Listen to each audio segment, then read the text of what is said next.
Okay, let's start. Good morning here in Italy. Good day to all of you across the continent. My name is Ken Endo. Warm welcome to all of you to the 2023 annual conference of the EU Asia project here at the European University Institute. Now, this EU Asia project was established 3 years ago. Was it 3 years ago? At the Robert Schuman Centre here. Thanks to the generous funding of the Japan Foundation. And I and my comrade here, the Dr. Giulio Pugliese, run the project. This time, we have assembled the number of distinguished speakers and commentators, both from academia and practicing world, to explore the future of national security in the era of geopolitical conflicts. There is, in our view, a need for serious review and update of our prior thinking, both as regards the threats we face and also how to confront those threats. With Sino-American hegemonic rivalries intensifying and in the midst of the Russian war waged against Ukraine, the EU and Pentagon published respectively a strategic compass and the National Defense Strategy in March 2022. And these were followed in June by a thoroughly revised strategic concept of NATO. And the White House, in the meantime, published its latest national security strategy in the autumn, followed by the nuclear posture review, while Japan completed its revision of such strategy in December 2022, last year. In view of these new developments, this conference compares the various national security strategies in order to tease out the trends, issues, and tasks. And in so doing, we will better understand what challenges lie ahead in the next decade or so. First, we have a rather academic session just after this to review the concept or changing concept of security against the backgrounds of rapidly changing international environment. We consider what has changed and what has not. And then we move on to a more practical side. The second session explores a radical shift Japan has made with the latest strategy, which has been subject to various criticisms and admirations. What is in it? We analyze it from multiple perspectives. And from then on, we hold close debate, one on China, another on nukes, yet another on the US and European strategies. And I hope we gain some insights from this workshop. I just let my colleague Giulio to follow up. Can you take the, yeah, right. Well, this is just really a way to salute everybody and to welcome you all, both online and offline, and it's great to see so many friends and new acquaintances, and we look forward really to sustained discussion for both the open and closed-door session, with the idea of critically evaluating what is national security first and foremost, and you will see through Nakanishi Sensei's remarks a Japanese understanding of national security, how it has evolved throughout actually time, which would be very stimulating. And we will have a political science perspective also on the variegated definitions of national security, and in the practical panels that have been highlighted just recently, just a while ago by Ken. We look forward to sustained discussion to see similarities and differences in national security approaches, and also to contest, perhaps, and we look forward to frank conversations about the direction of travel in terms of these states and polities' approach to contemporary national security challenges. I think that would be it for me, and we still have a few minutes before we commence at 9:15. But since we tend to actually have a lot to say also during the Q&A sessions and the comments ensuing presentations, I would just kickstart already by leaving the floor to Stephanie Hoffman, who is a Joint Chair in International Relations at the Department of Political Science and at the Schuman Centre here at EUI, and who leads the Europe in the World program where EU-Asia project falls. And we are always grateful for Stephanie's heartfelt welcome to the project. And I guess I'll leave the floor to you. Stephanie, we, as far as I understand, don't have Nakanishi Sensei yet, so the order is not the same highlighted in the program, but he will eventually join. And I'll leave the floor to you, Stephanie. Thank you. Thank you so much, Giulio. Thank you also for this kind invitation to actually chair and moderate the first panel, which is it's a really great pleasure, because I think one cannot debate enough about what security actually means. I think both of our speakers today will really unpack the concept for us nicely, both across time and across space, right? Because in different points in time, security meant something very different. But also geographically speaking or geopolitically speaking, security means many different things to different kind of actors. And so I'm very happy that we have, we'll have eventually Professor Hiroshi Nakanishi, from Kyoto University, who's a professor of law and has worked a lot on foreign policy and changes of global order with us. But before that, from what I understand, sorry, I'm looking at my phone because I'm waiting to hear whether he has logged on, but he hasn't logged on yet. We also have Professor David Welsh, who is a University Research Chair and Professor of Political Science at the University of Waterloo, and has published very widely on foreign policy making, a lot on the Cuban Missile Crisis, a classic, but also on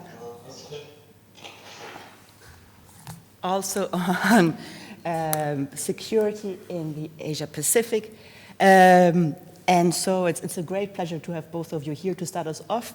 You have about 20 minutes each to present, and then I'm going to start off with a few questions before we open up for a debate. Professor Welsh, I think, let me just very briefly check whether no, he hasn't logged on yet. So if you don't mind to start us off with, thank you so much. I'll gladly take the first mover advantage here. Okay, well, thank you very much for the kind invitation to join you. Ken asked me if I would be willing to come, mostly because he wanted me to share some thoughts about my most recent book, which is on security as a concept. And it's a very unusual book. It's a deep dive into this idea, security, and an investigation of what we really should mean by it and how we really should think about it. And this is an unusual project, partly because we all use this word every day. And we all have a deeply ingrained common sense about what this word means and how we should be using it.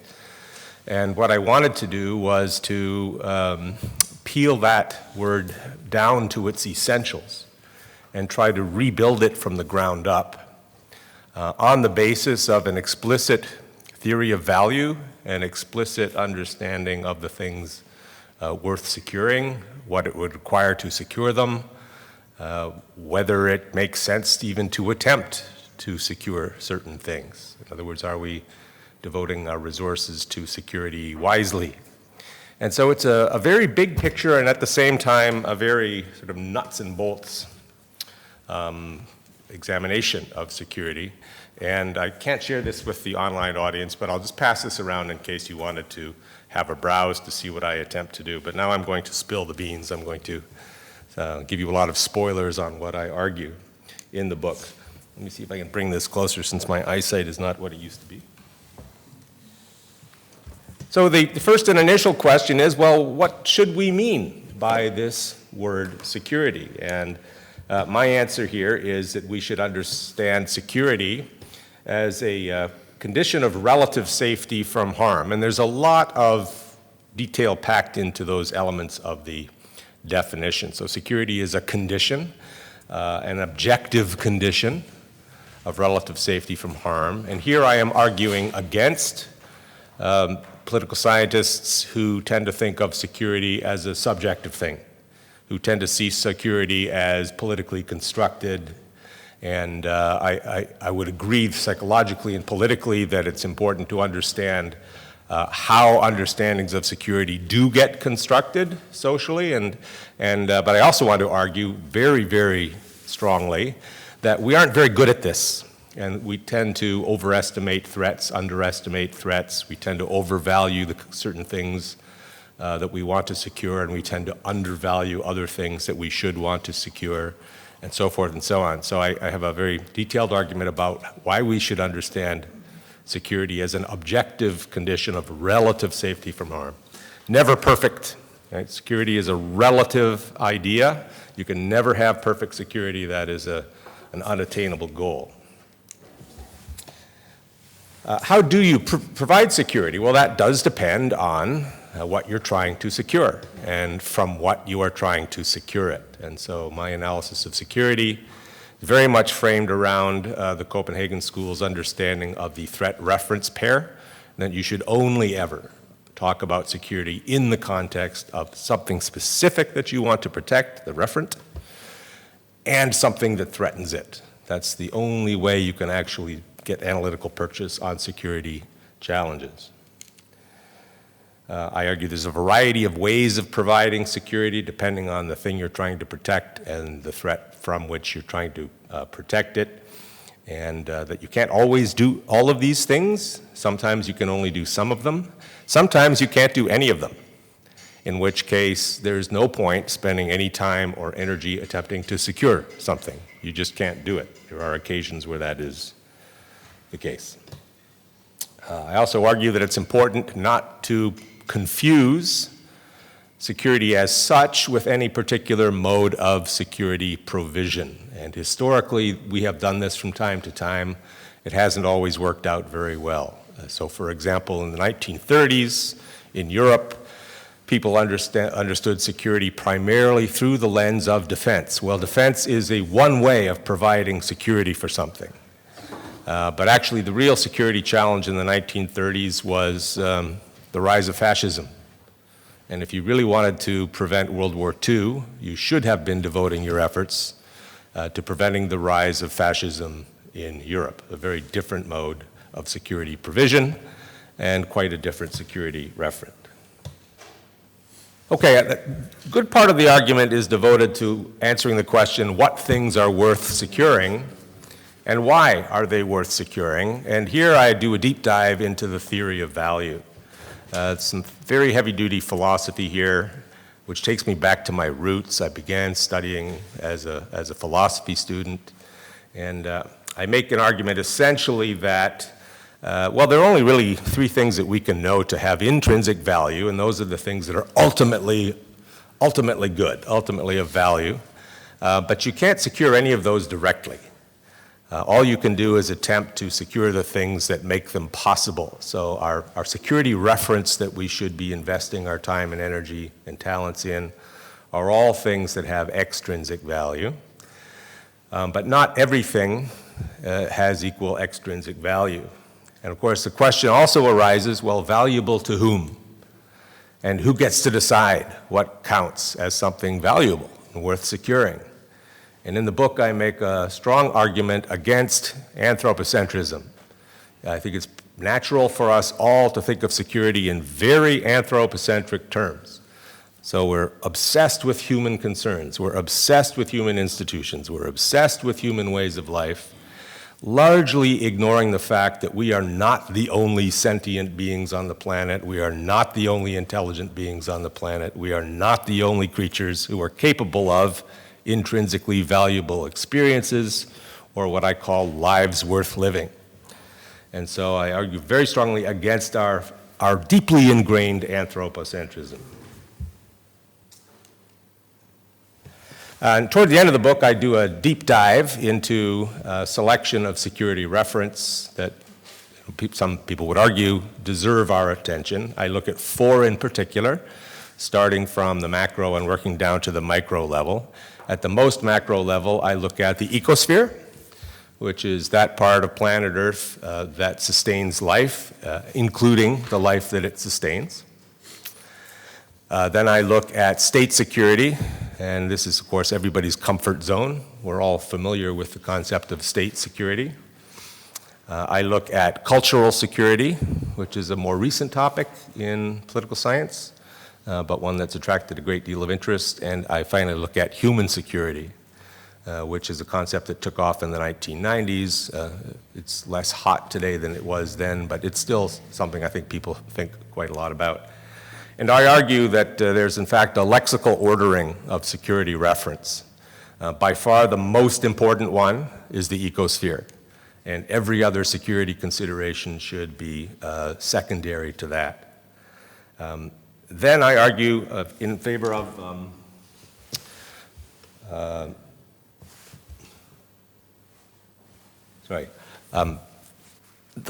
trying to protect the potential for lives worth living, no matter what, whose lives those may be. So not just human lives worth living, but in the anthropocentric world that we all inhabit, the referent here is the human being, so it's human security.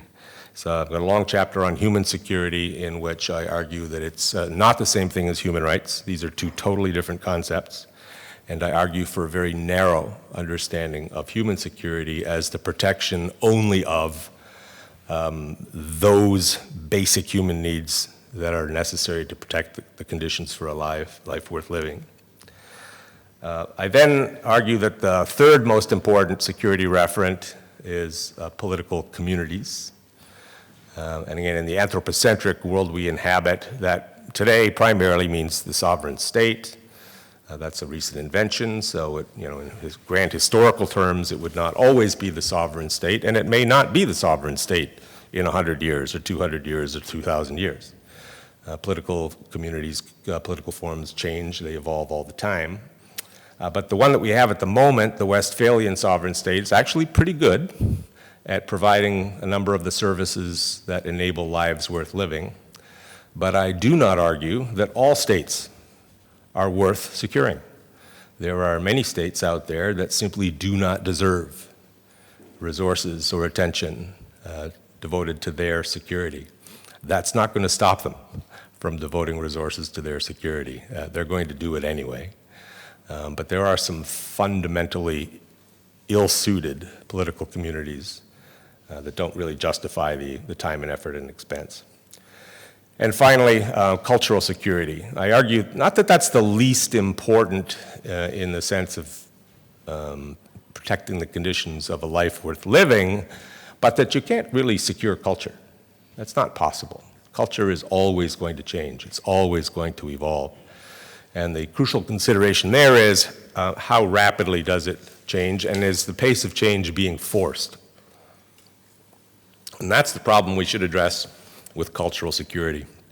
Not trying to prevent it, but trying to make sure that it happens at a pace that people can adjust to gracefully.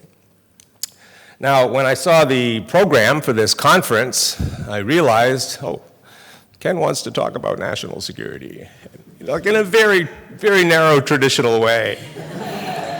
And so I said, well, Ken, I'd be happy to come and introduce my book and provide context, but I don't think anything I say is going to be relevant after the first 10 minutes. He said, come anyway, come anyway. But what do we mean by national security? I think we could mean one of 2 things. And it refers as a concept to these last two references I was talking about. So the political community known as the sovereign state, I think that's what we typically mean by national security. We could actually mean the cultural entity that we usually in anthropological terms call the nation. I like to be strict on concepts. So when I lecture my students, introductory international politics class, I always tell them, never use the phrase nation state if you're talking about a sovereign state, unless you're talking about an ethnically homogeneous state, right? That's the subset. Nation is an anthropological term, right? It's a group of people united by a shared sense of identity, language, culture, mythology, and so forth and so on. Nations do not map onto states. Very, very few states are sort of expressions of ethnic national identity. Japan's one of the exceptions, Korea is one of the exceptions, but most states are multinational states. But you could think of national security in this other sense, which is closer to cultural security than to state security. So that's the attempt in the book, and my attempt to contextualize national security.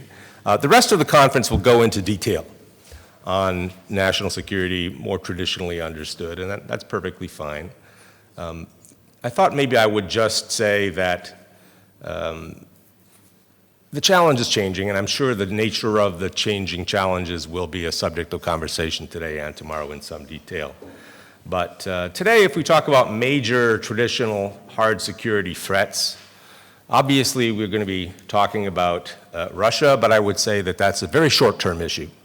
The Russian challenge to national security for Ukraine, for NATO, for whoever, very short-term problem. Important, but not, in the grand scheme of things, a long-term issue because Russia as a threat will eventually fade away. Taiwan, very serious. This is the one that keeps me awake at night. If we're going to have World War III, it's going to be because of Taiwan, and I'd be happy to go into that in detail. But that's the one that we should be paying attention to. Korea, maybe. Honestly, don't understand fully the nature of the so-called threat in Korea. It has a lot to do with the personality of a particular person, Kim Jong-un, and the way in which a particular regime works. And to my mind, that's somewhat mysterious.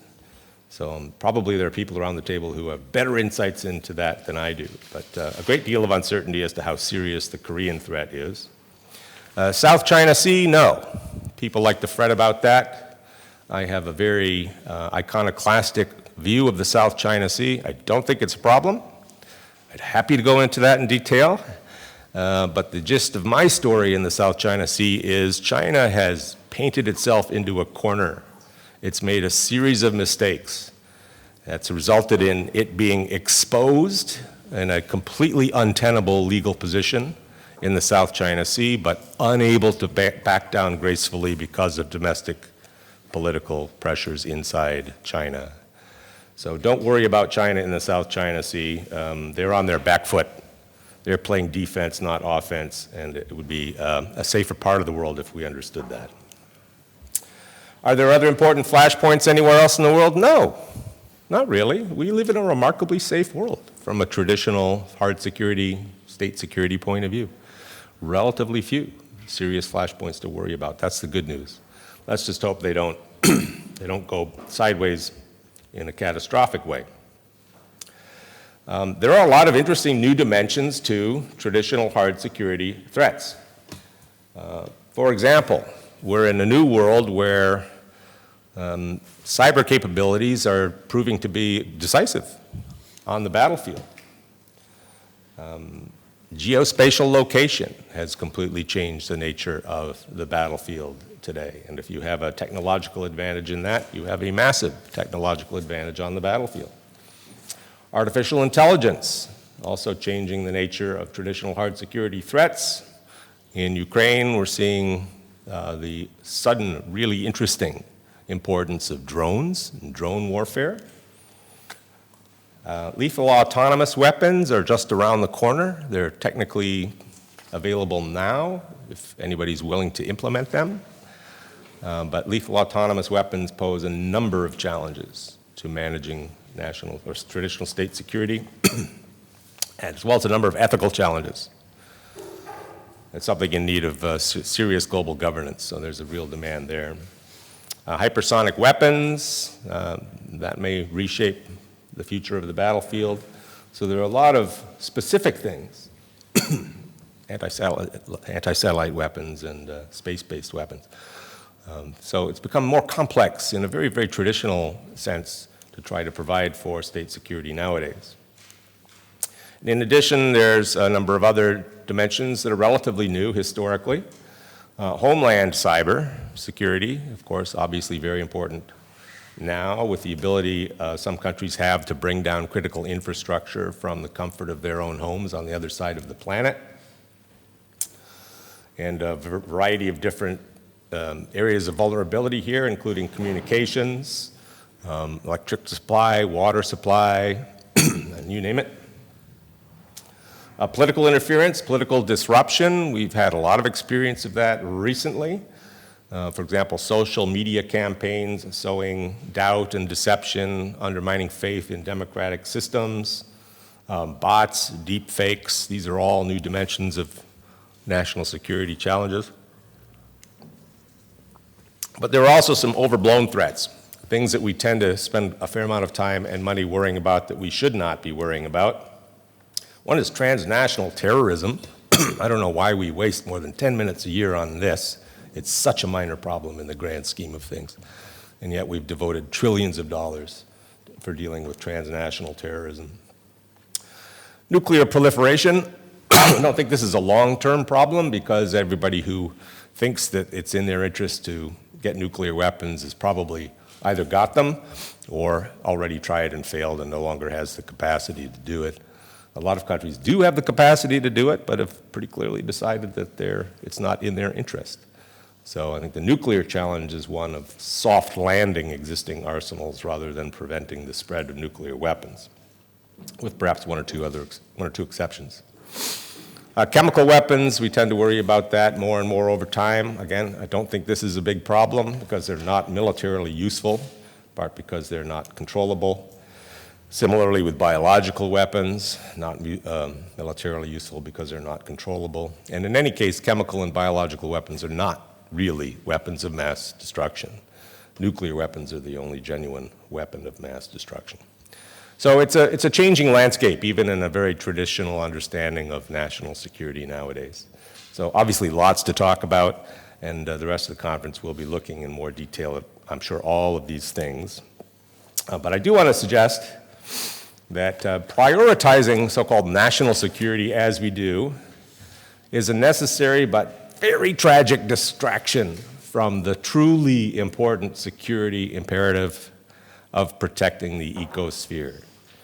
And we are at a critical point in our own history, at least, where we are ourselves causing the 6th mass extinction. And we are ourselves in the process of making large parts of the planet basically uninhabitable.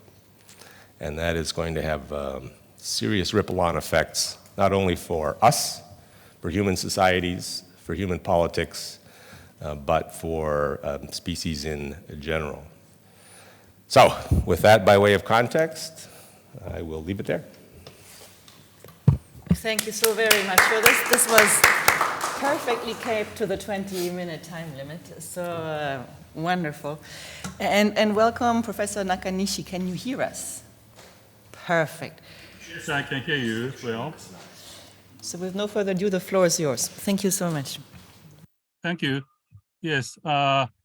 First, thank you for the organizers for inviting me to this conference, even though it's online. And unfortunately, I'm stuck in my office in Japan. It's just about 5:30 afternoon, so it will not be the happiest way of participating in the conference. But even with that, I feel fortunate that I can join the discussion here.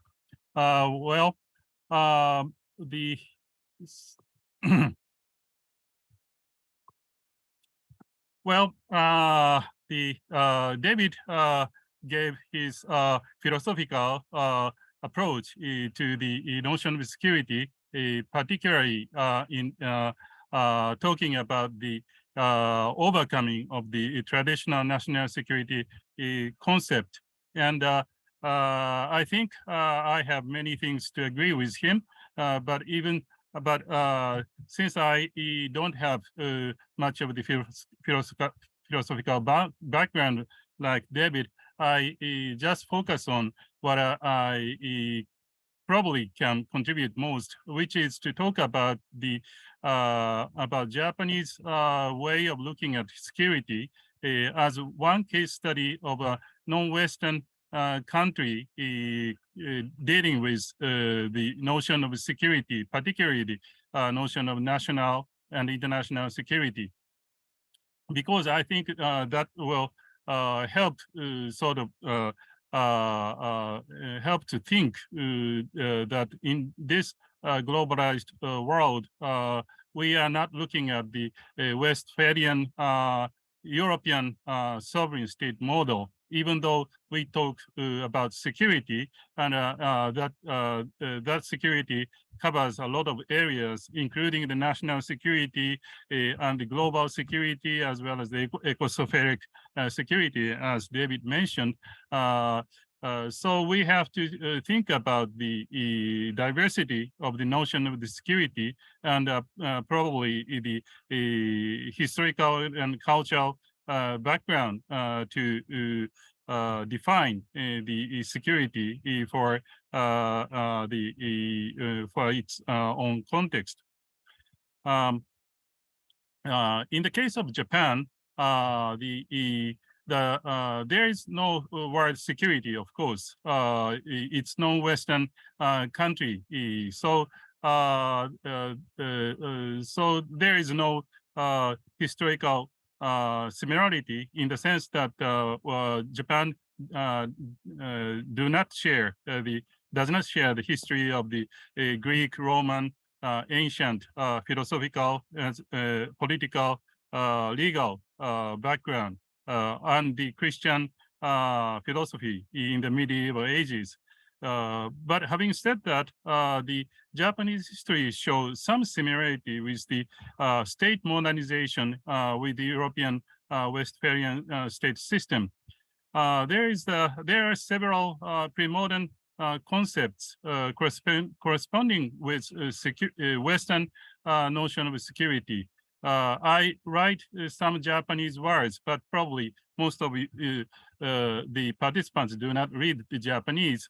But there is a word ando, which means the safe, originally a safe place guarded by fences. Sobuji, which means the village peace or the prohibition of private arms. Kenka ryoseibai, which is the prohibition of private duels. Those are the words used from 16th to 17th centuries when Japan created the sort of the centralized governmental system, like the many of the European countries created the sovereign state system around the similar type. But even though politically and legally the state system in Japan and the European countries have some similarities, the difference is that in the case of Japan, Japanese notion of the security lacks the notion of Western security, which the meaning of the word security, which originated from the Stoa philosophy in the Greek Roman period, and later adopted into the modern individualist philosophy, which resulted in the freedom and security nexus. Typically, we can see in the writings of Hobbes or Bentham.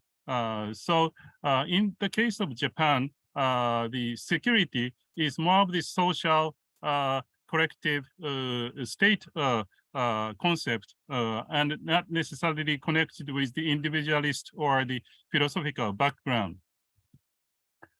And so when it comes to Japanese case, the Western notion of security was obviously the exogenous ideas compared to the possibly the endogenous ideas in the Westphalian state system in Europe.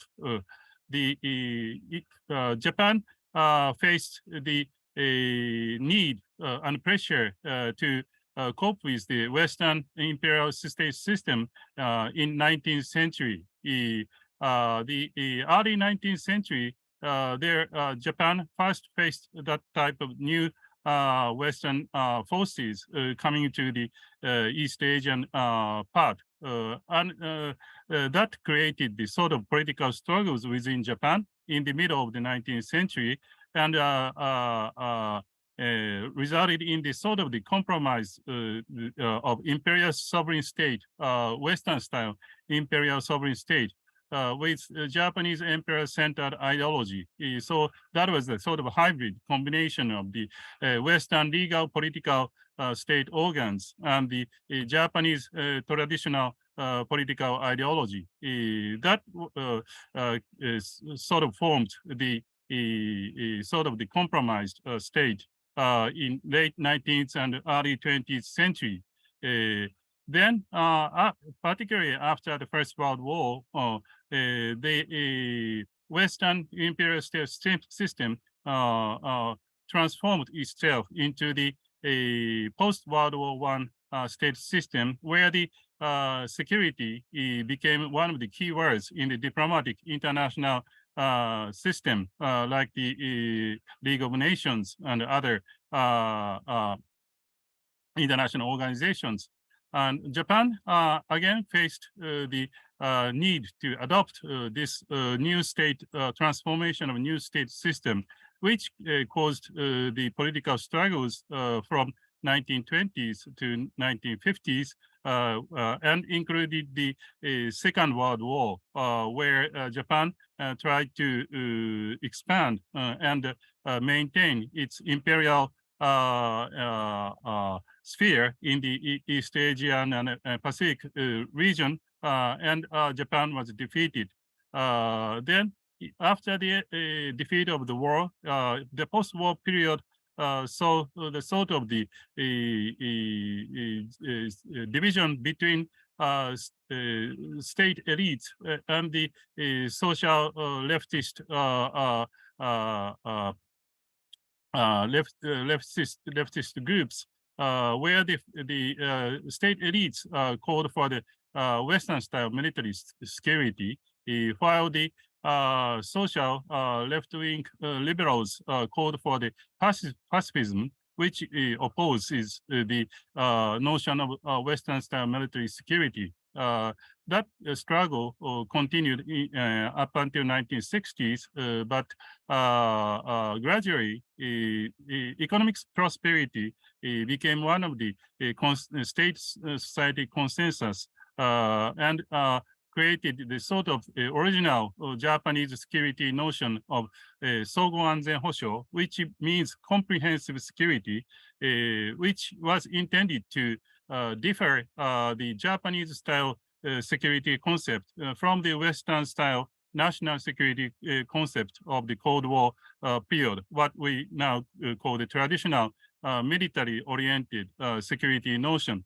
So that was in the 1970s and 80s. Then,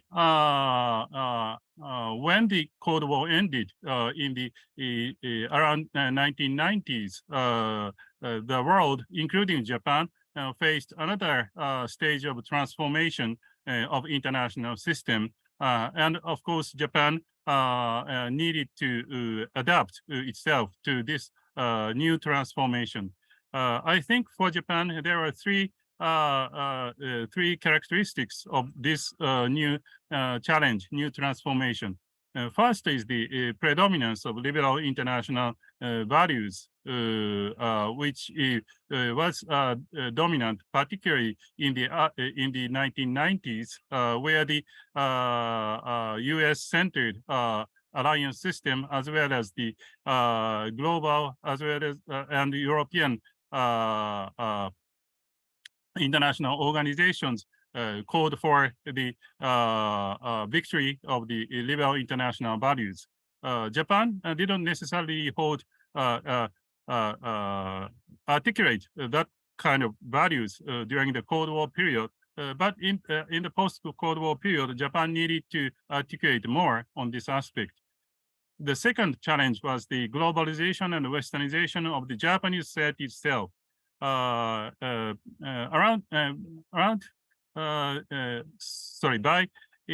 about until about 1970s, Japanese society was somewhat elitist, elite-oriented, internationalized. So only those who can read and write the Western languages, as well as those who can study or work within the Western communities were internationalized. But from 1970s or 80s, the Japanese society became more and more internationalized at the mass society level, and that trend enhanced after the end of the Cold War. So Japanese society and the people's values certainly changed somewhat after the end of the war, and there are more similarities of the individual values between Japan and the Western societies. Having said that, the significant difference maybe of the case in Japan and the East Asia as a region is the rise of the surrounding countries of Japan and the militarization of those countries, like North Korea, China, South Korea. All those countries have long been concerned about the national security, unlike the cases probably of the European countries in 1990s or 2000. So Japan increasingly had to cope with that sort of aspect. At the same time, the Western countries tend to forget about the national security ideas as something of the past. So now I think Japan may be facing the new cycle like Japan faced the 19th century or 20th century of adapting to the new trend or new system of the international security, or Japan may have to start new path, its own unique way of combining the national security and the non-national security aspect of the security. 1990s and 2000s, Japan basically adapted to the Western trend of liberal democracy enlargement, non-lethal military activity like peacekeeping operations, and emphasis on human security, that sort of things. Then 2000s to early 2010s, gradually Japan became more and more concerned of the national security approach, and then it resulted in the 2013 national security creation of the Japanese National Security Council, as well as the first national security strategy document, and the Japan started to talk about the free and open Indo-Pacific as a new approach of Japan's diplomacy, or the creation of the zone of the liberal democratic countries and the zone of the open development in the Pacific areas. And in 2010s, Japan tended to take the realist approaches, not necessarily like Mearsheimer, but somewhat similar, realist diplomacy with Russia, that since Russia and Japan has its own national interest, and Japan particularly wants to cope with the rise of the China as the national security threat, Russia may not Japan does not necessarily want to make Putin as the arch enemy of Japanese national security.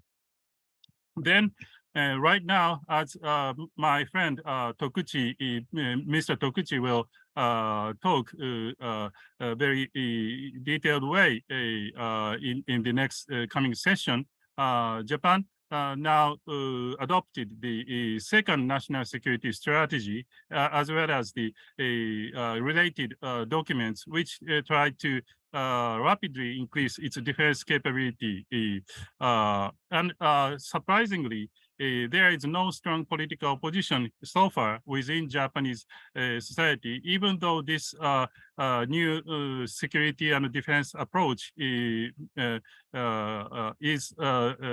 be the biggest departure from the post-war Japanese defense framework, including Japan has some offensive capabilities to deter the Chinese or North Korean missile security threat to this part of the region, and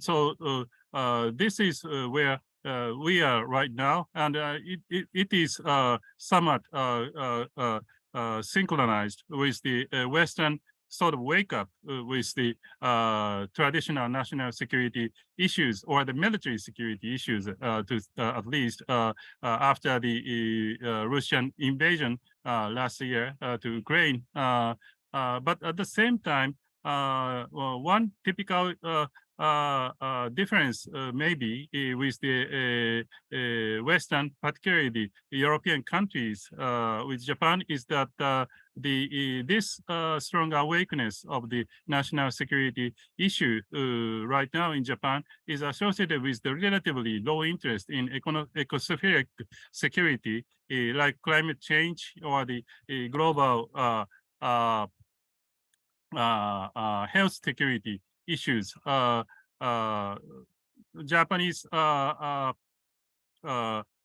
that sense, there is somewhat of the elitist versus non-elitist or the left-wing division left within Japan, particularly on the issue of how much Japan should continue to use the carbon energy, or whether Japan should choose the atomic energy or the renewable energy. That kind of debate is sort of revamped and reflamed in the current context. So I don't have any specific conclusion on this, but I just try to present the sort of historical development of the notion of security in the Japanese context. Thank you. Thank you so very much. Could you please turn off? Super, thank you so much. No, these were two, I think, great and also pretty complementary presentations, because while you, Professor Welch, actually unpacked a bit the security concept for us and mentioned the main reference, you, Professor Nakanishi, you actually showed how these references changed over time in the formulation of national security policy in Japan. So I think that was a very nice way of having this, and this order might have been better accidentally in the presentation. I'm just going to start off maybe with a few questions to you that you feel free to answer or not, and then open to broader discussions. We have about 50 minutes left. And so my first question really would be whether, I mean, I know the title was given to you, the Whither Away National Security, right? But I'm wondering whether actually national security particularly over the last decade, is kind of a misnomer to begin with, right? We pretend as if we can formulate national securities. We have national security strategies or white papers, etc. But especially for the part of the world that we talk about here, North America, Europe, Japan, we have strong alliances that are very interdependent. So this, what you call political community, the state, actually the way security is being organized bilaterally or multilaterally is very much in the shape of an alliance. So I'm wondering whether really we can observe national security as such. That would be my first question. And I'm also almost going to contradict myself in the second question, in the sense that, and that, Professor Welch, you made me think about when you were talking about the ecosphere, and you made a reference to the Copenhagen School. And the Copenhagen School, like, I mean, you have the referent object, but you also have an audience that has to buy into your construction or your perception of what is security, right? And so for the ecosphere, the audience is much broader than the community that lives in a state. And so I'm wondering whether actually, while I cannot disagree with you that it's the priority that we should focus on, I'm wondering more about the how we can get there, given that in this world today is still mainly organized in the shape of states and alliances, as I just mentioned in my first question. But if that is really how we see the world, how can we actually have this buy-in? Is this the state, sometimes one nation, sometimes multinational? It's just a very easier audience. And so any politician, especially politicians with short time horizons because they depend on elections, will rather make a reference to national security much easier to sell than anything that goes beyond, right? So that would be my second question. And my third question is about the timeline of both of your presentations, right? So we heard Professor Nakanishi, for you, it's really like how security concept, I mean, actually how the state building processes can vary across the world. You showed it in Japan, and how that also has an influence, or like the internationalization of Japan, how that has also an influence of how security develops. And you, Professor Welch, you were talking not so much about time, but you were talking about how certain security threats are overblown. And I mean, so the ecosphere, that's also, I mean, we should act now, we should have acted many years ago, but that's also very much looking into the future. I found it a little bit too easy to dismiss, for example, nuclear proliferation if we don't think about the next 10 years, but the next 100 years. I don't know who's going to have nuclear weapons at that time and how they're going to be used. So in that sense, for you, I was wondering more, linking to national and atmospheric security in the Anthropocene. So what timeline, like these different threats you have outlined, what timeline are we thinking of in each of them?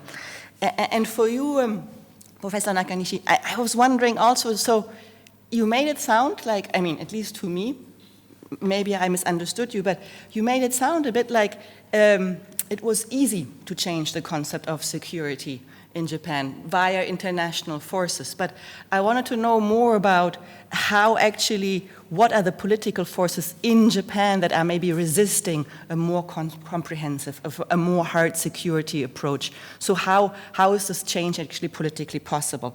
And that leads me to my last question or observation. Even though both of you acknowledge that the understanding of security can change over time, that the policy boundaries, so to speak, are pretty porous, to me, when I'm wondering what that means politically. Again, when I look at the ecosphere, right, we do see organizations. I spent my last 15 years in Geneva. There's the UN environmental program. They have now built up a division on security policy, right? So they understand that environmental issues and security issues depend on one another.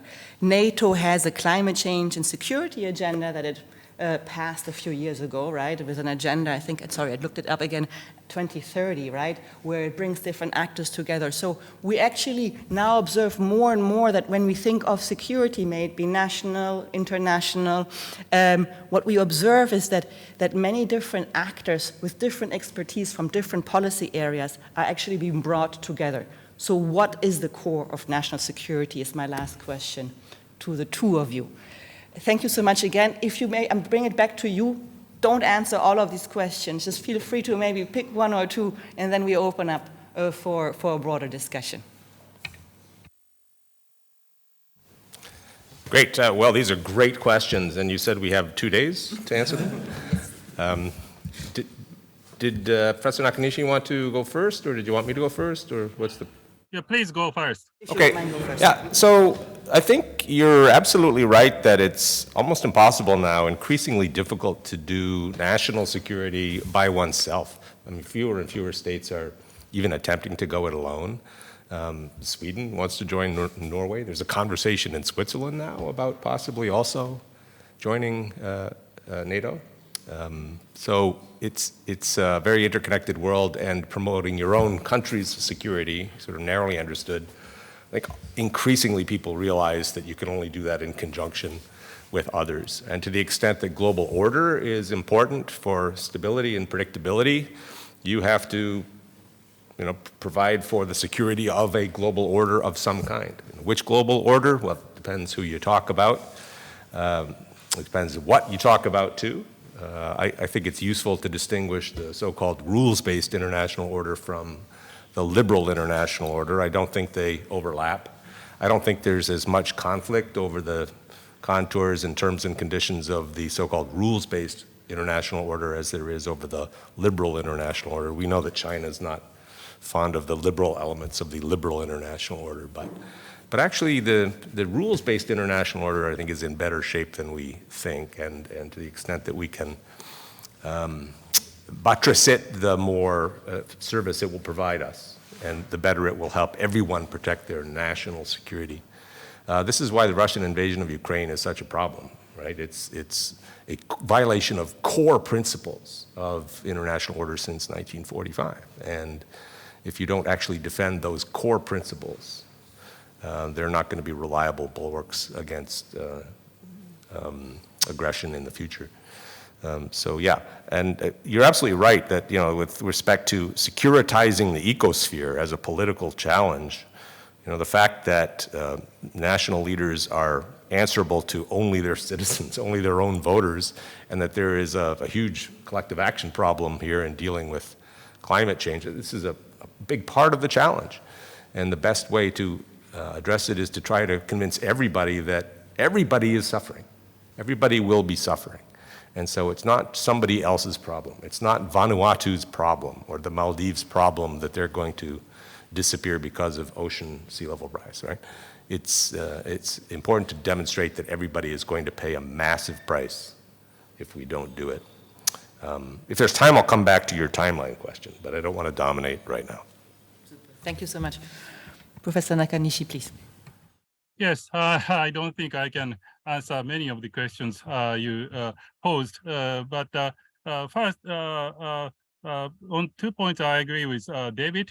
First, probably the rule-based order is in better shape than the liberal international order, in the sense that what I take as the quote-unquote liberal is somewhat corresponding with what I mentioned in my presentation as the individualist notion of security. And that's rather unique to the Western philosophy or Western approach to the human society.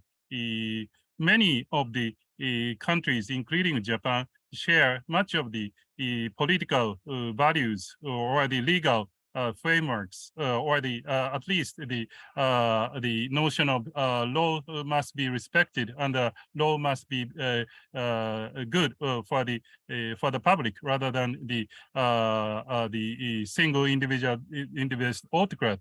That sort of notion is much more universal than the individualist approach of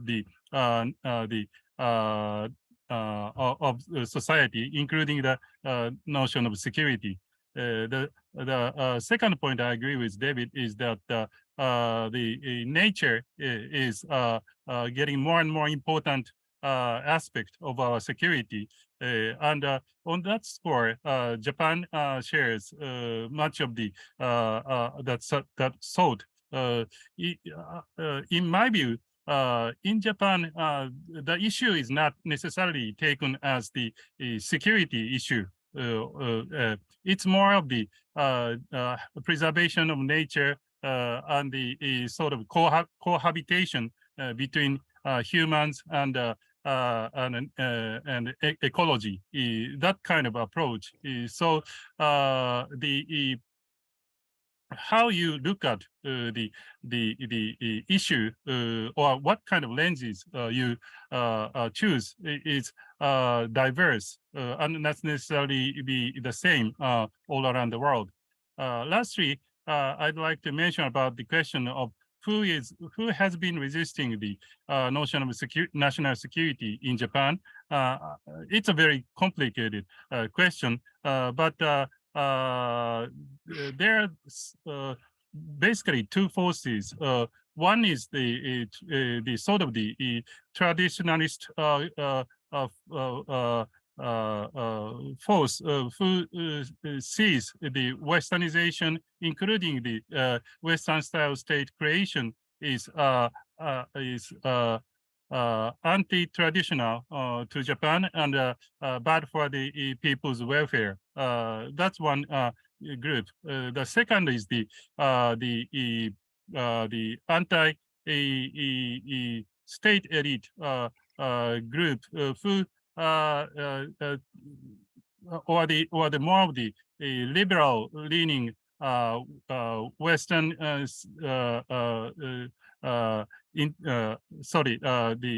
more of the group who seeks the Western notion of liberalism, which is separated from the state organ.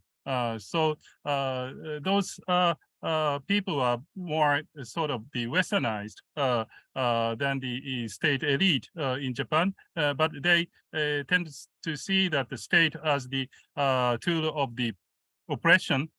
So they resist they agree with the Westernization of Japanese society, but not the creation of the strong state organ, which has the national security capability. Maybe I stop here. Thank you. Thank you so very much for answering these questions. The floor is now open for comments, questions. If you don't mind just turning your name tag around this way, then I see that you want to ask a question. For those online, please just use the raise hand function on Zoom. Please. Okay, well, good morning, everyone, and thanks for those connected online. We appreciate all your effort. I had just a comment on your initial presentation. It was interesting. I work for the NATO Defense College, which is basically a university of NATO, and I didn't see the word deterrence there. And I was a bit wondering, because in a way, what NATO tries to do before defending and before preventing is deterrence. And maybe you see deterrence as prevention, but I just wanted a clarification on that front. Thanks in advance. Yeah, I do see deterrence as a mode of prevention. Absolutely. Yeah.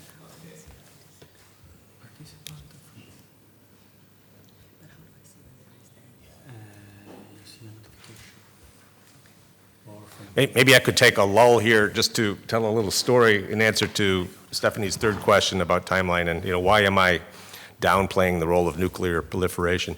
In the mid-1990s, Jim Blight and Bob McNamara and I wrote a paper for Security Studies on the lessons of the Cuban Missile Crisis for new and aspiring nuclear states. And our takeaway from our study of the Cuban Missile Crisis was, you don't want nuclear weapons.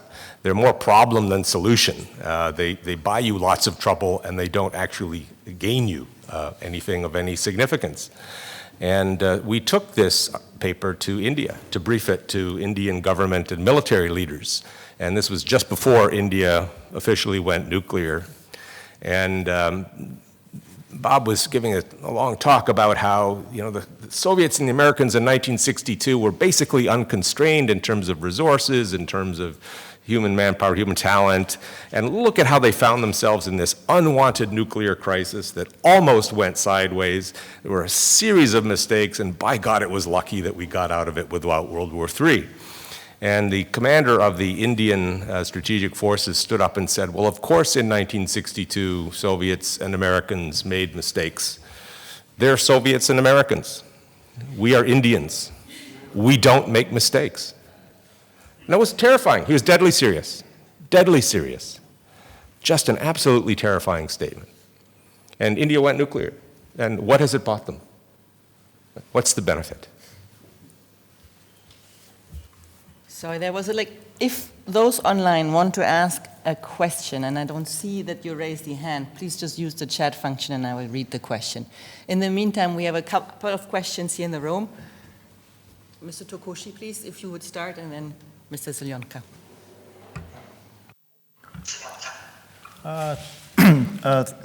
I think somebody online has not his or her microphone off. Could you please just do so? Good morning. First of all, I'd like to thank Dr. Welch and Dr. Nakanishi for their very insightful and interesting remarks. As Professor Nakanishi talked about the Japanese concept of comprehensive security in his, in page 3 of his slide, I'd like to make one small comment about that issue. The concept of security is a very convenient word to emphasize the priority or the significance of a certain issue, because if you think that energy is important, you tend to use the word energy security. If food is important, people tend to use food security.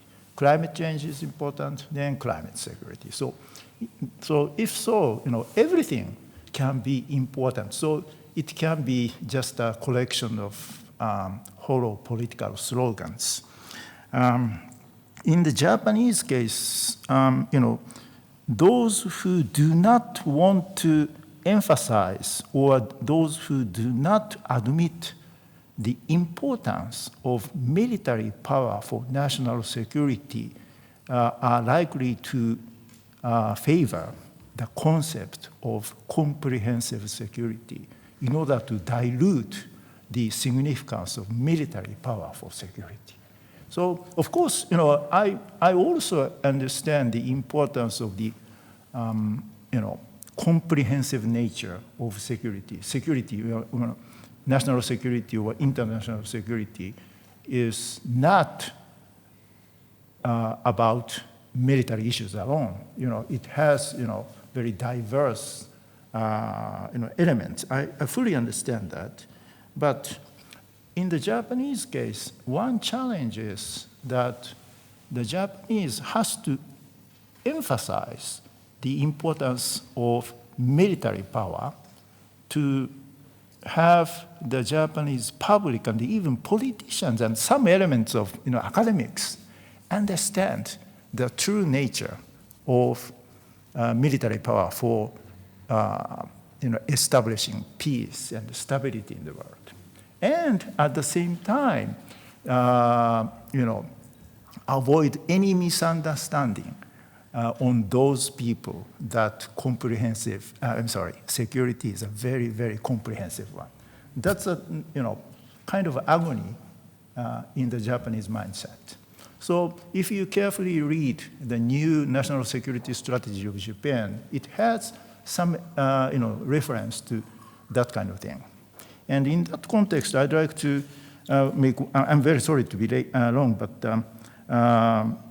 make one comment about Professor Nakanishi's statement about the Japanese lower interest in the ecospheric security. I do not necessarily agree with Dr. Nakanishi because, ecospheric security, particularly climate security, has three elements: reduction of greenhouse gas, and adaptation to climate change, and also response to climate change. And traditionally, the Japanese politicians and bureaucrats and defense forces and law enforcement agencies, and probably the Japanese public in general, very much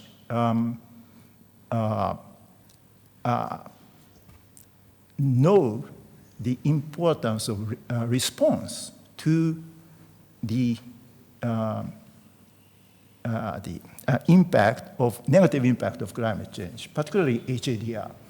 Because Japan is geologically and geographically very much prone to natural disasters like typhoon and heavy snowfall and heavy rainfall. And so even without emphasizing the importance of ecospheric security, the Japanese always prioritize those kind of HADR efforts.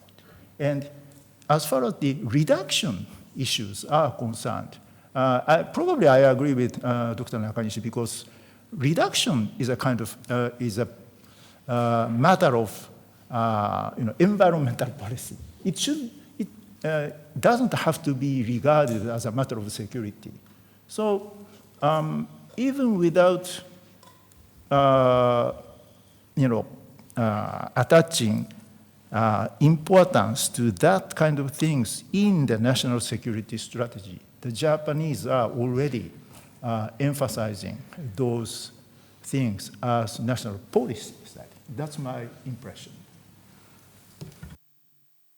Thank you so much, Professor Nakanishi. Before I let you react to this, there's one more question in the room, and then I bring it back to the panel. Please. I also have a question to Professor Nakanishi, historical one. The transition from the imperial concept of security to national one after 45, you mentioned. Can you say something how it has been done? And was it successful really in all dimensions, right? And can it be applied to other empires like today, Russia? Is there any lesson to be learned from the Japanese experience?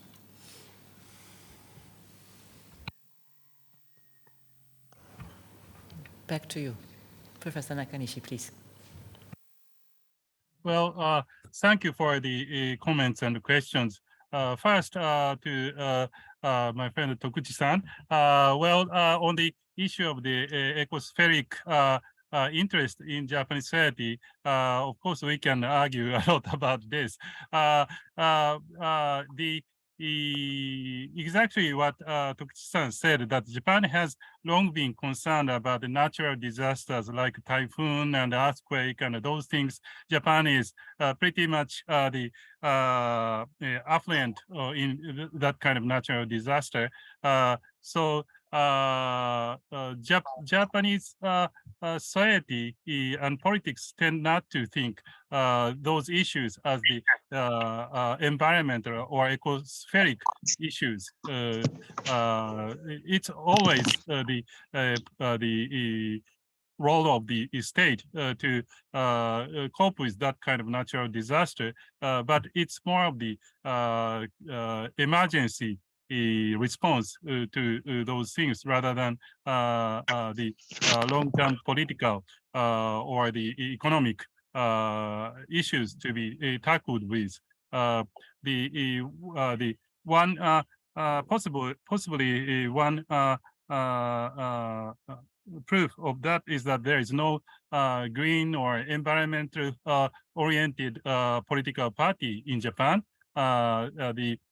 Even though people are pretty much concerned and the Japanese people love nature, there is no political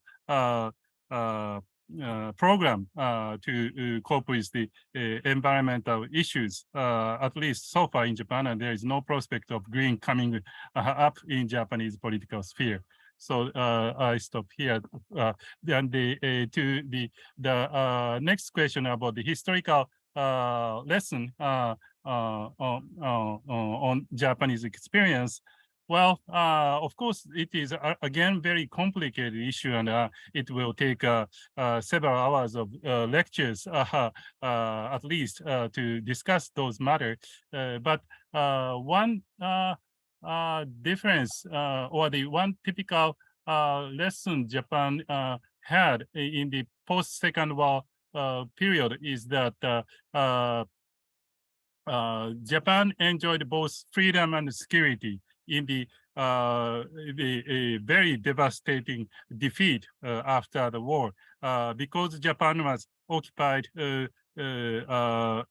virtually by only the United States. So the United States was responsible for the security in the post-war period, not only the external security, but also the internal security in the sense of giving food to Japanese public in order to stabilize the Japanese population. At the same time, Japan was not with its own traditional political system. Japanese pre-war constitution was not suspended, but reformulated into new Japanese national constitution in the very early stage of the occupation. And the new constitution was modeled as the Western liberal democratic constitutions. So Japanese people both could enjoy the freedom or liberation from the pre-war state organ, as well as the pressure of the war or pressure of the war and military, while Japan could enjoy the security provided by the occupying forces, particularly the United States. That may be that can be a lesson to the post-Russia or whatever political transition. Thank you. Thank you very much. We have in the next round another set of 2 questions. Ken, the floor is yours. Slightly, no, perhaps it's related to Tokuchi-san's question to David. I just still wonder, having read part of your book, still wonder on what basis this prioritization on the ecosphere issues is justified. And in relation to that, I'm a bit intrigued by your phrases of a necessary distraction. How necessary? How much necessary is this national security is, in relation to this ecosphere prioritization? Because the sovereign state, as you said, or perhaps Stephanie said, that it's a sort of basis, probably only on which we can craft any sort of global pact on the economic sphere. And when this sort of national security is really being threatened, in view of the Ukrainian crisis, perhaps national security, I might sound really retrogressive or reactionary, but still quite important. And and by the way, I'm not sure if this the national security is really broad by joining NATO, for instance. I think it's part of the national strategy to secure, their values or whatever. By joining NATO, so it's part of that national security, perhaps. And then, so I just wondered I still wonder how I should gauge this relative importance of national security and the ecosphere values. Thank you. We also have actually 2 questions from participants online. Siddiqui Kola, apologies for the mispronunciation, has 2 questions. One is how to actually, what could be told to countries, the 5 top nuclear countries, to rethink their spending towards renewing their nuclear facilities, instead actually enticing them to invest more in development-related projects, so moving away from more hard security concerns to broader security concerns, if I may rephrase the question a little bit.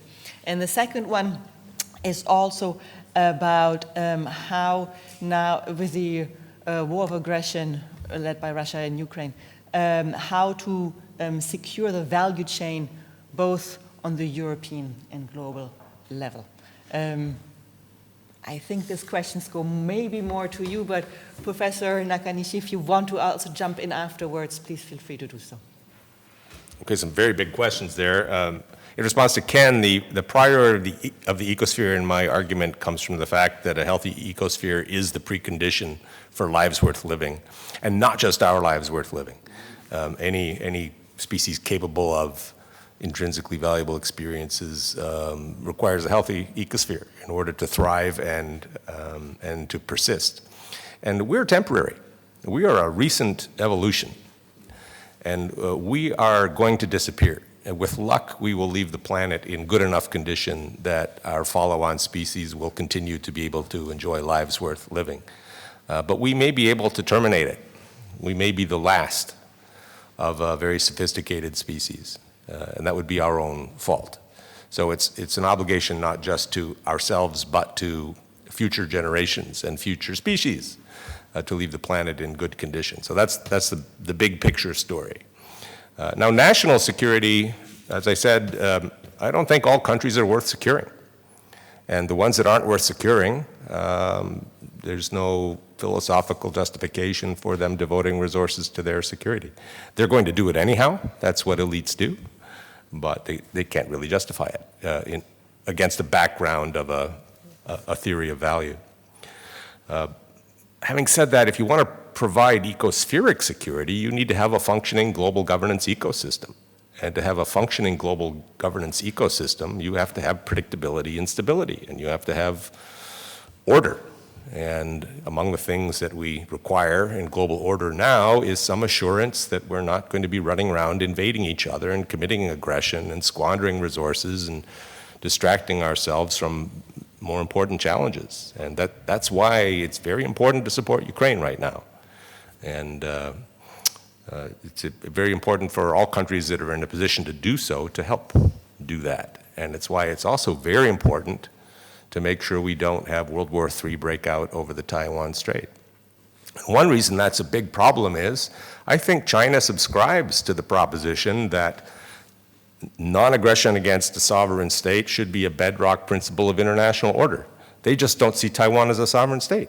So the line that this is an internal Chinese problem is hugely problematic because China does not see this as implicating that particular pillar of global order. So this is the big challenge, right? You don't want to trigger Chinese military action against Taiwan by encouraging Taiwan to do things that would cross Chinese red lines. But you really do want to make sure that it's crystal clear to the regime in Beijing that if they do attack Taiwan, it's ball game over for the Communist Party of China. You have to find a way to persuade them of that. And that's the tricky, needle to thread here. So yes, national security is very important instrumentally, because if done right, it will contribute to ecospheric security in the long run. In answer to the online question, what do you say to countries to persuade them that nuclear weapons are a bad idea? I would say, please go read that 1995 article in Security Studies. I mean, we really did lay it out there in detail. I think there's a couple of pieces of good news. One is that over time, I think states are mostly beginning to realize that nuclear weapons are not really useful as weapons. They're too big, and they're too much risk of escalation to catastrophic consequences. The other piece of good news is that countries used to value having nuclear weapons as a source of prestige. I think that's declining. I think it is no longer a source of prestige, it's a source of embarrassment. It means that you really don't understand, that you're part of the problem and not part of the solution when you have nuclear weapons. So why do the British have nuclear weapons? Why do the French have nuclear weapons? What exactly is it doing for them? Is it getting them prestige? I don't think so. I think those days are gone. So over time, maybe these two trends will continue to reinforce each other and eventually countries will realize that this should be a prohibited category of weaponry. And you may still have one or two rogue states out there who need special handling, such as North Korea. Israel clearly does see nuclear weapons as instrumentally valuable to the survival of the state of Israel, so of course Israel is going to be a tough nut to crack here. But apart from those two countries, it's very hard to make the case that nuclear weapons are instrumentally necessary to their survival existentially. Thank you. I don't see any more questions right now. Andrea, you want to use it from before, right? Yeah. Are there any more questions, comments? Otherwise, I would invite you to... no, there we go, please. We came up with a definition of human security, more than 20 years ago, and then the UN resolution in 2012. Do you think that it could be possible to have a definition of national security one day, commonly agreed? That's something the Chinese are trying to push through the Global Security Initiative to provide kind of a very Chinese perspective on security and international security. But would you think it would be possible, maybe in a United Nations resolutions or else, to have kind of a commonly agreed one-day definition of what is and what is not national security? The same way we ended up with a definition on human security. Thank you. And now there are a few questions up. Please.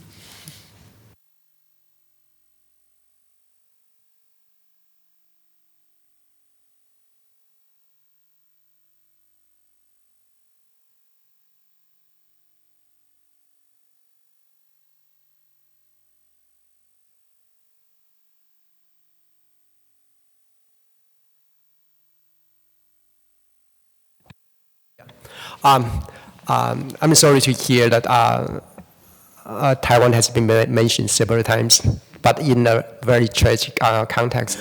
I don't want to talk about Taiwan, but I want to talk about a liberal international order and a rule base. So imagine, I would say China would try to pretend it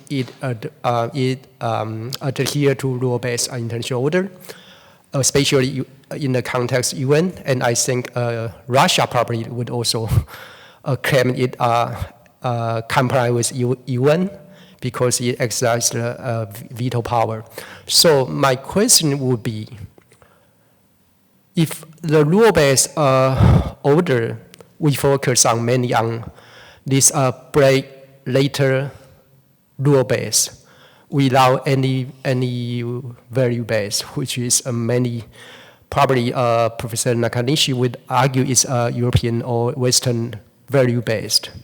If this rule-based order is break later, if we read UN Charter and we see the veto power of Security Council, so then how can we compromise the rule-based and liberal international order? Because we tend to think liberal international order is enshrined by UN Charter or something, but there was some problem with this break later rule-based order.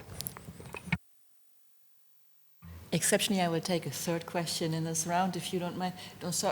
If I can first ask Ms. Weston, and then, if you don't mind, we open up for another round.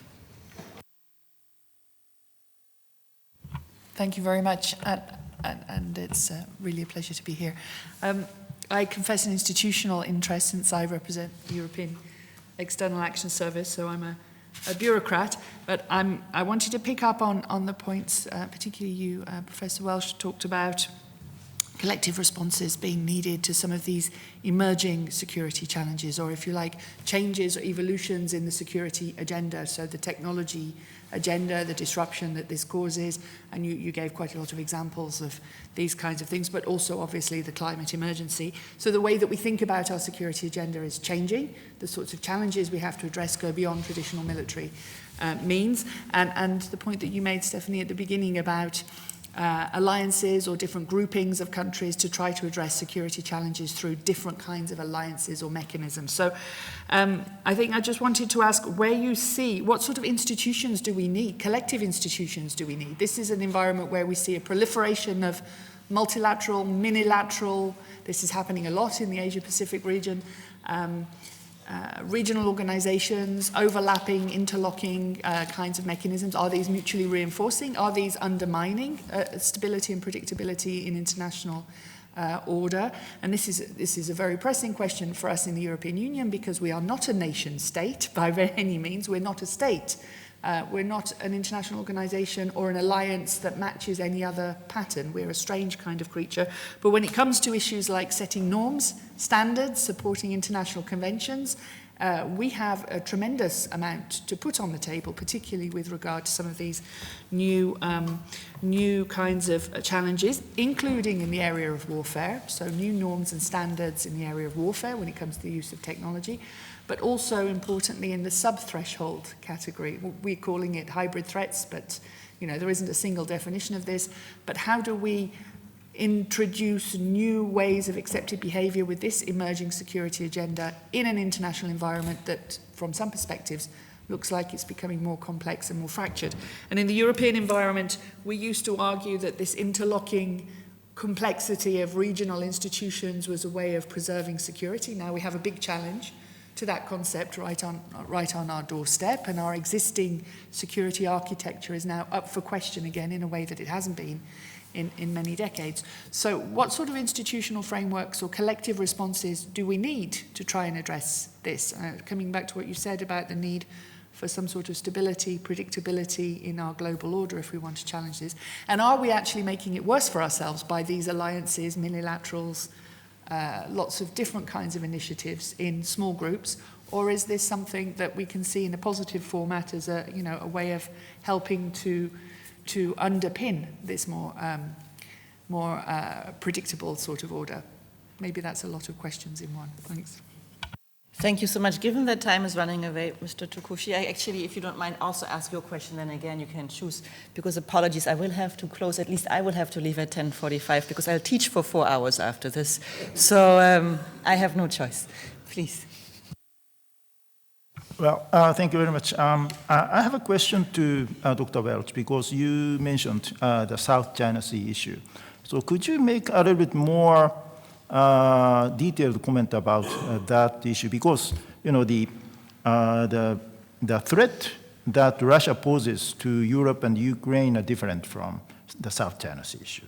Taiwan issue, that's different, and the Korean Peninsula issue, that's different from the South China Sea issue. I fully understand that, but I think that the South China Sea issue is now underrated. The seriousness of that issue is underrated right now. 6 years ago, 7 years ago, just after the ruling of the Permanent Court of Arbitration, the international community was much more focusing on that issue. But these days, the people are, I think, almost forgetful, and that issue is almost ignored, I think.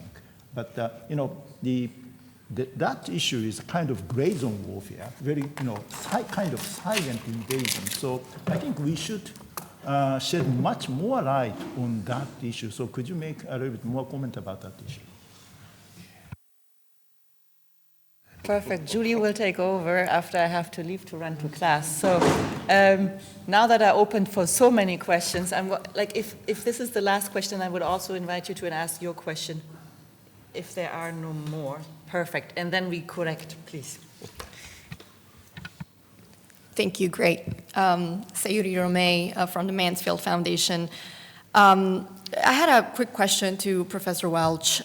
First of all, congratulations on your book, and I'm really looking forward to reading it. Your presentation was really refreshing for someone who looks at really narrow issues. Then looking at the big picture seems really refreshing, so thanks for that. You mentioned that you were not sure about how much of a threat North Korea is, and you thought that the only problem, maybe it's just one person, Kim Jong-un. I agree with you in a way. Of course, his family and his regime are ridiculous, and it seems like that's the the only problem there is, but at the same time, it's causing already so much anxiety in the neighborhood, and from a Japanese perspective, it's like an existential threat, and of course for Korea as well. And I was just thinking that when the regime does collapse, there were also so many human security issues, such as mass migration to neighboring countries and elsewhere, and of course instability and what happens with the two Koreas and things like that we had to think about. So yeah, the base problem is just one, but I think there are so many other security problems that derive from there. And also I wanted to ask you for a clarification, or if you could elaborate on this. I think if I'm not mistaken, on your slide for Russia, you had a short-term threat. If you can elaborate on that, as you know, we're all grappling with not just what's going on with the war in Ukraine, but also what's going to happen next. So thanks. Thank you so much. So just briefly to recapitulate, we have a question about will there be a common definition of national security? The tension between rule-based order and the liberal notions thereof. A question about what kind of collective institutions do we actually need these days, given also that threats have varied and the technologies thereof. So what kind of institutions can respond to it? The different notions of, Russia, the threat that Russia poses versus, for example, the threat that China poses in Taiwan, and also what kind of threat North Korea poses, and again, going back to Russia. So we have a whole set of different kinds of questions on the table. We have a little bit more time now than officially the remaining 4 minutes. Professor Nakanishi, if you don't mind, will you start off with a few of these questions and address them, and then we're going back to you. Thank you. Okay. Yes, actually, I don't think I can address any of the questions, but I just want to talk two things. One is the on nuclear proliferation. Not only I'm from Japan with Hiroshima and Nagasaki experience, as well as Fukushima, we are facing the North Korean nuclear threat. The nuclear weapon is something which gives the idea of the limit of the individual security, where whatever means you take, you can secure yourself from the outside threats. Because when it comes to nuclear deterrence, you have to depend on the other side to be antagonistic enough to nuke you, while the other side is rational enough to be deterred by rational calculation. So you depend on your security, survival, on the other side's rationality. That's the nature of the nuclear weapon.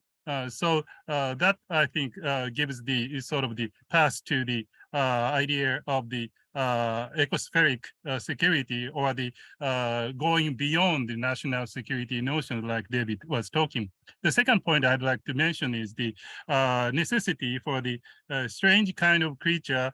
Someone talked about the European Union. I think the current global society is more and more led by the strange kind of creatures. European Union may be strange kind, but the current American United States, or the current India, or current AU, African Union, may be the strange kind of creature you cannot explain by the sort of traditional political language.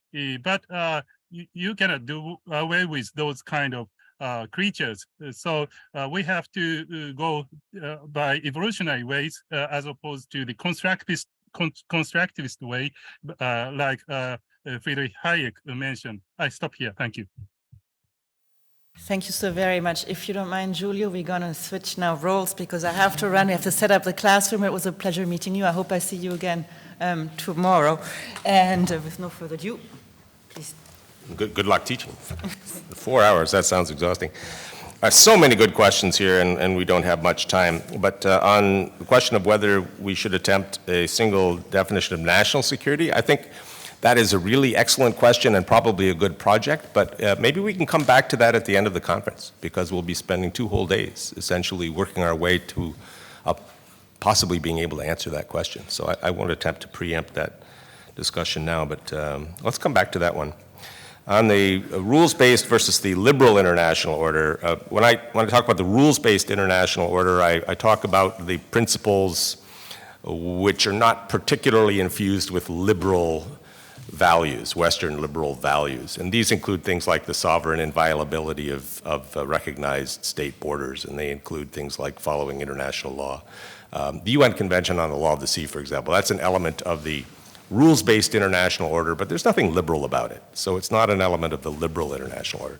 Liberal international order includes those things that promote a Western liberal conception of human rights or of democracy, and it includes things like the principle of the responsibility to protect. I see China as strongly in favor of the rules-based international order, and it's been a huge beneficiary of that order. And people talk about the Chinese threat of revision to the rules-based international order. I've never seen a Chinese plan to revise the rules-based international order. And if they have one, why don't they start trying to sell it now? So I don't think they have one. But I know they're not a fan of the liberal international order. And that's where you see the resistance from China. Russia is the only significant threat to the rules-based international order, because its invasion of Ukraine is obviously indicates that they don't respect a core component of the post-war rules-based international order.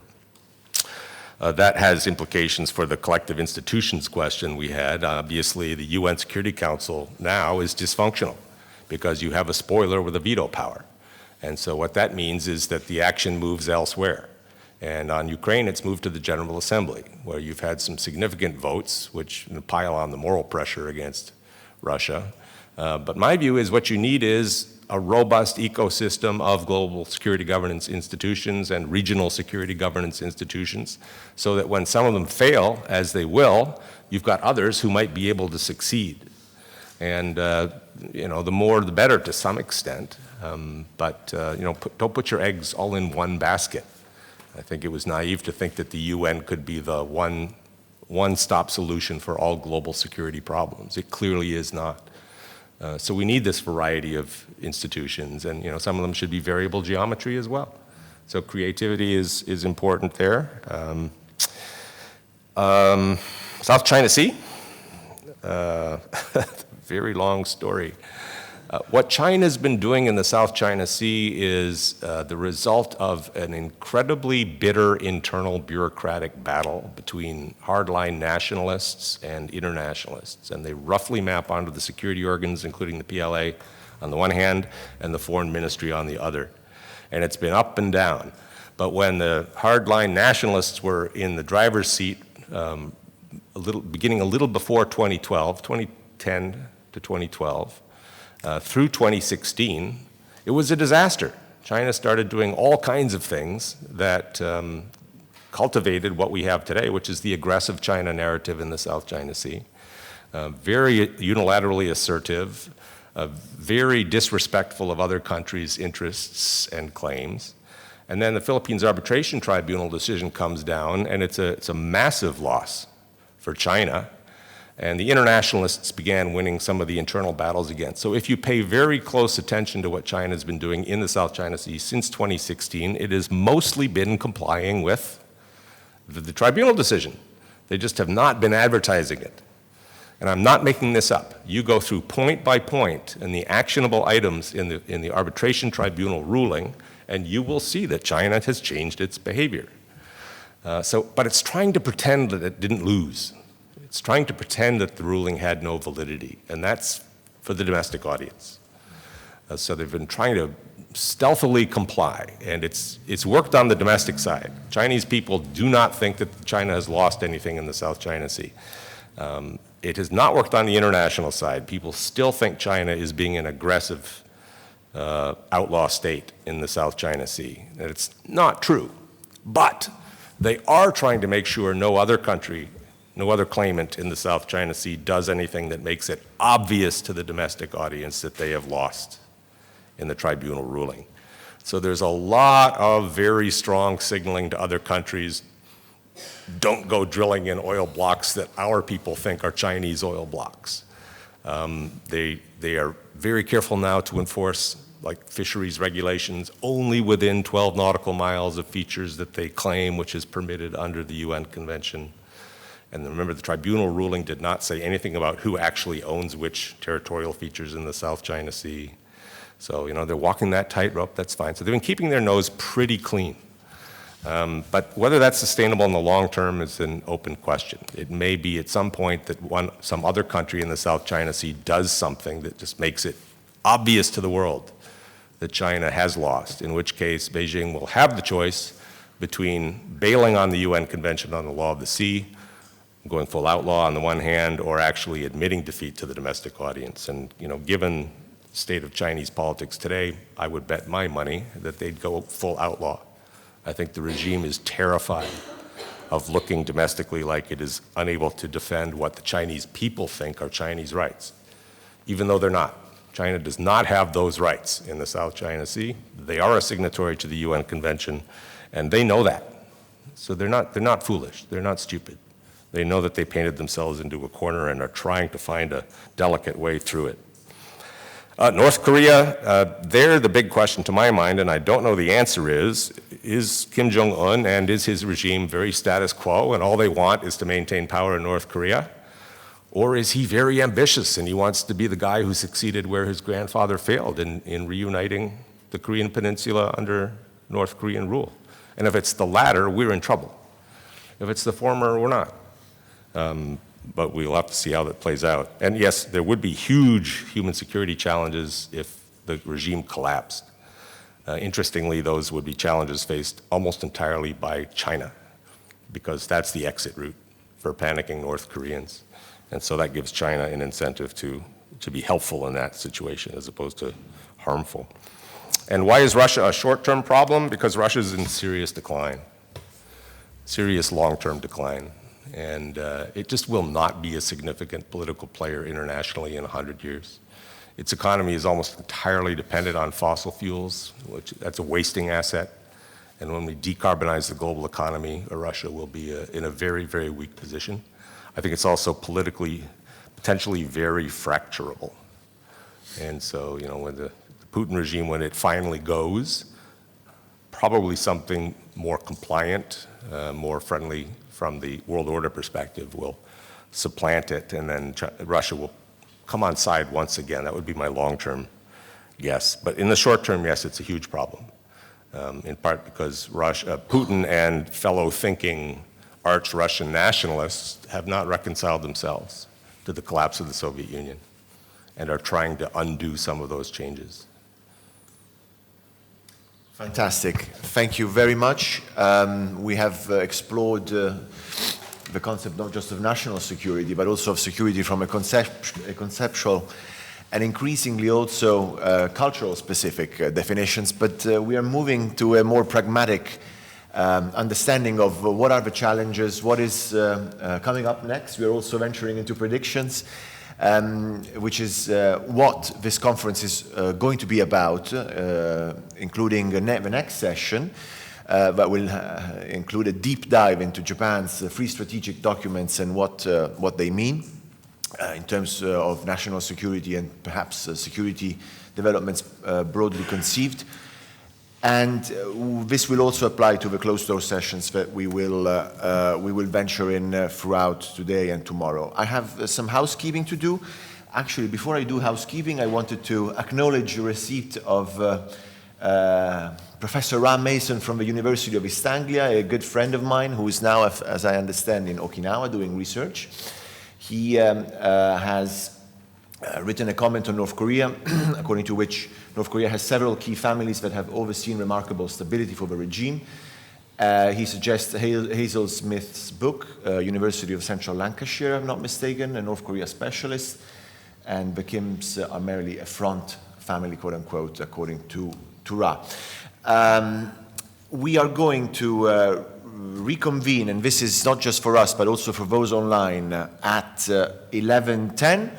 We envision this flexibility in the schedule. In fact, we have only two very distinguished speakers and a very distinguished chair and discussant for the next panel, which was originally scheduled for 3, but we have an hour and 45 minutes, meaning that we can eat up some of that time. So we reconvene at 10 past, okay? And please, for those who are going to be part of the panel, don't worry. They are going to, the team is going to set up the